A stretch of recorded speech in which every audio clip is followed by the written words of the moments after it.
Good morning, my November nerds. It is Friday, November 3rd, around 8:07 in the morning. It is bright and sunny and clear, but cold today here at Site B. How you all doing on this Friday? And that's right, it is Friday, bright and early, 8 o'clock in the morning, so it's time to stretch out, see if we've recovered from the week, see what toys Steve the Cat has brought me already, and take a look at the tabletop role-playing game end of the week news as we take our weekly look into the evolving soap opera that is the situation over at Paizo and everybody else. I was just talking to somebody yesterday about the situation, January, and who was the successes and who were the failures. And of course, we got to talk about these guys, the Paizo. And everybody was like, okay, what are they going to do? And then they did something. And now we're like, okay, well, basically, it's time to say, Paizo, what's going on with the ORC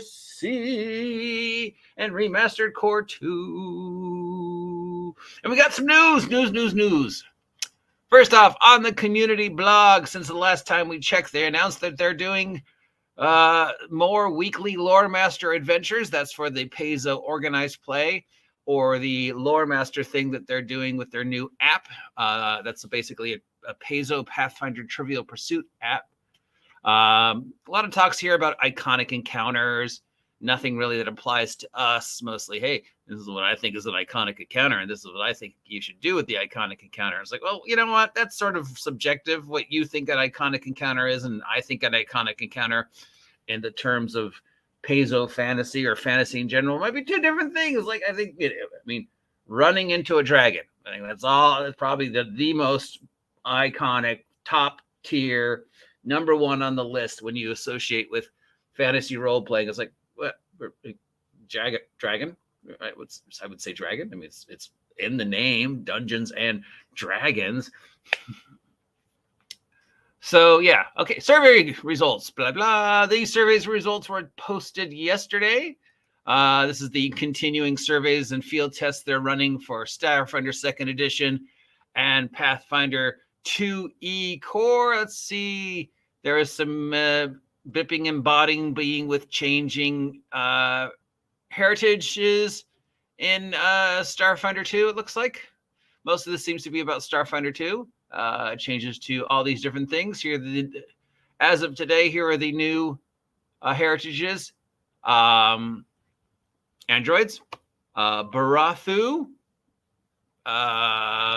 floating beings, so basically space jellyfish. Humans, Kathara, the four-armed humanoids, Lasthunthas, psychic humanoids, Patheras, feline cat people, Shirin, insect people, the Vesk, the reptile people, the Yosoki, or the rat folk. I think I played a Yosoki the one time I played Starfinder. The Boreal, which is an undead soul possessing a living body, and the Prismarine,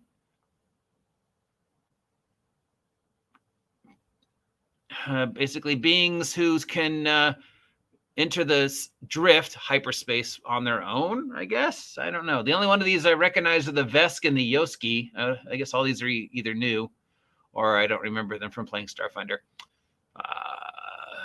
We've got the announcements for this week's streams and Paizo Live and stuff like that. Friday, November 3rd, that's today, from 4 to 6 p.m. We'll have Paizo Live, including topics such as, hey, everything we're changing in Pathfinder Core, Remastered, and Pathfinder GM 2 Core Remaster.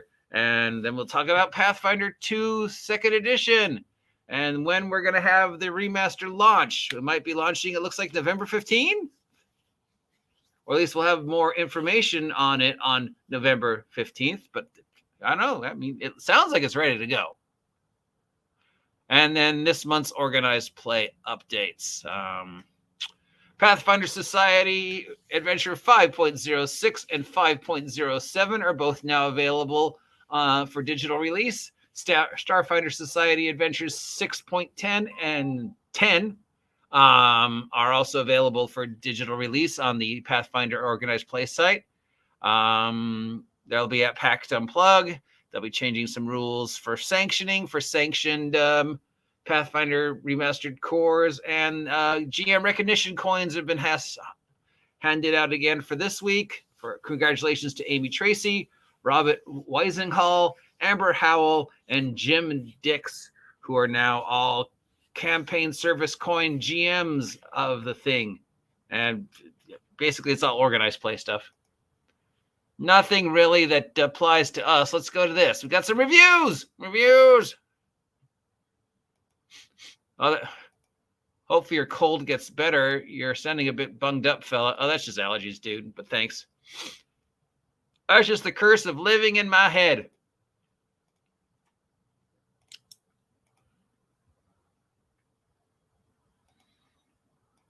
You know, I feel really bad for people who just finally completed their Pathfinder 2nd Edition collection, or just dived into Pathfinder 2nd Edition at the start of this year because of the OGL nonsense, only to find out we're doing a remastered thing. Everything that you just bought is pointless.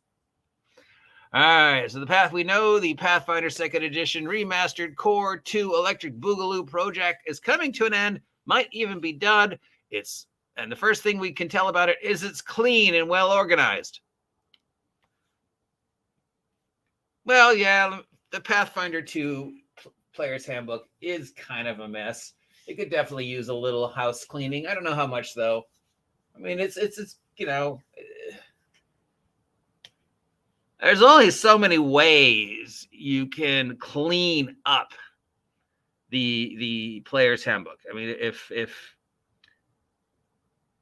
4E Player's Handbook is just horribly laid out, right? And there's a lot of people who think the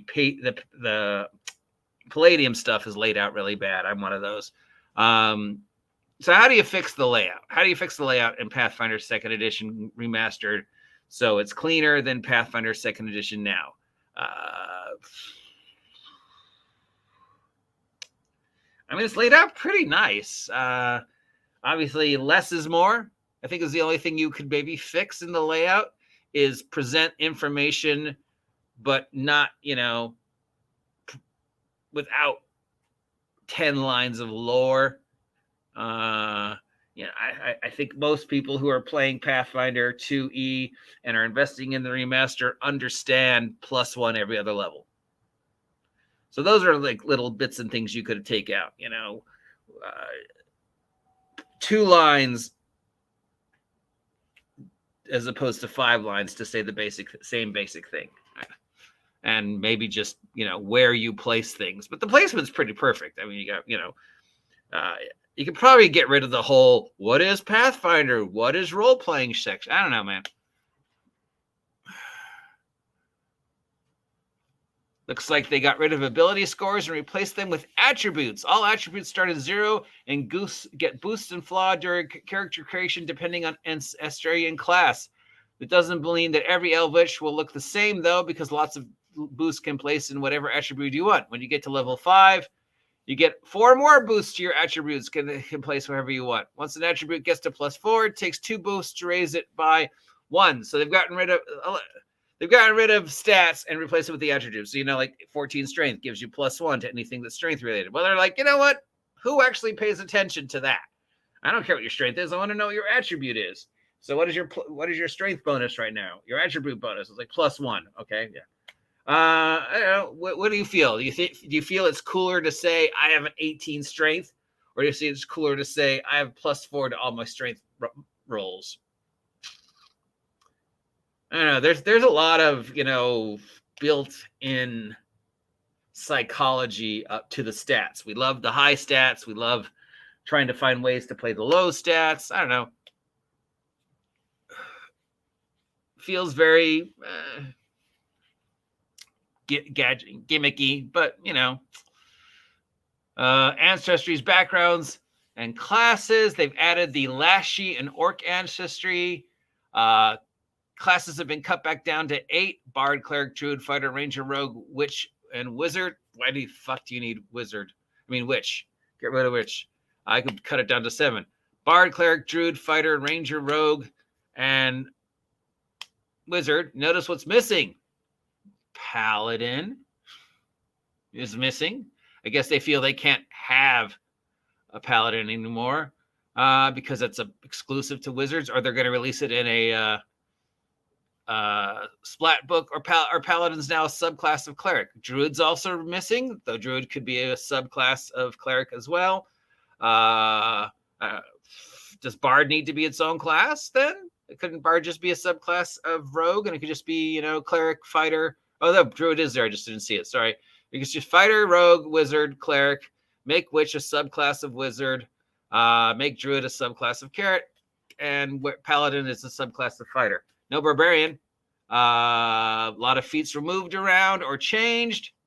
Feats and equipment have been changed around. Spells, we know they're changed around because so far that's the biggest controversy that has come out of the Pathfinder Player Core 2 Remastered is how they changed the Wizard. Now, the GM Core. We haven't heard a lot about the changes in the GM Core for Pathfinder 2 Remastered. Again,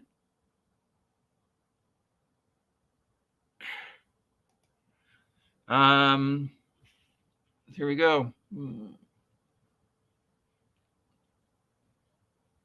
It walks you through how to plan a session, running encounters, doing exploration, dealing with downtime, and rewarding players. Oh, you mean the thing that a DM's guide actually should do that, other companies' DM's guides didn't. Everything is clean and easy. It goes through the steps of building your own adventure. There's all sorts of magic items and stuff in the back because, of course, it's a great jumping point for new players. But if you're a second edition player who just paid too much money to buy all the stuff for second edition, well, don't worry. It should be easy to change things over as long as you forgive the fact that, a ton of classes are missing. A bunch of the feats have been changed. There's no more attributes. There's no more stats. So your 18 dex character, you're now going to have to figure out how am I going to spend my attribute points to get that +4 to my dex.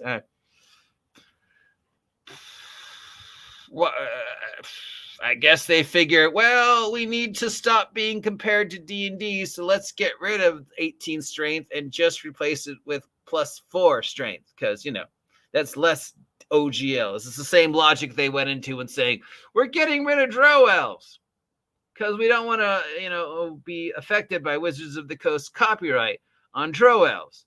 Of course, if you'd done 5 seconds of research, you would have known that Wizards of the Coast doesn't own the copyright or trademark to Drow Elves. They can't. It is a word that exists in a lexicon of culture. So, yeah, no, they can't. All they can copyright and trademark is their specific take on the Drow, whatever you want to call them, and their specific look and their specific lore. They can copyright Drizzt and Mesobaram, but the idea of dark-skinned elves, they can't copyright that. The word Drow, they can't copyright trademark that. So getting rid of things just because you're afraid Wizards of the Coast is going to come after you because, well, I mean, that is a good fear to have because, Wizards of the Coast are like, let's send the Pinkertons. So there we go. That's all the Pathfinder news for the week. Are you excited about this? Are you bored to tears about this? Are you going to invest in Pathfinder 2 Remastered? Or you're like, well, you know what? I just already spent a couple $100 in Pathfinder 2nd Edition. I'm not going to buy it. Me, if I had invested any money in Pathfinder 2nd Edition and I was playing it, I'd be like, no. Why? Why do I need to buy it a new gun? Unless, of course, every GM says, well, we're switching over to Pathfinder 2 Remastered, which means, oh, you're 7th level barbarian? That's gone.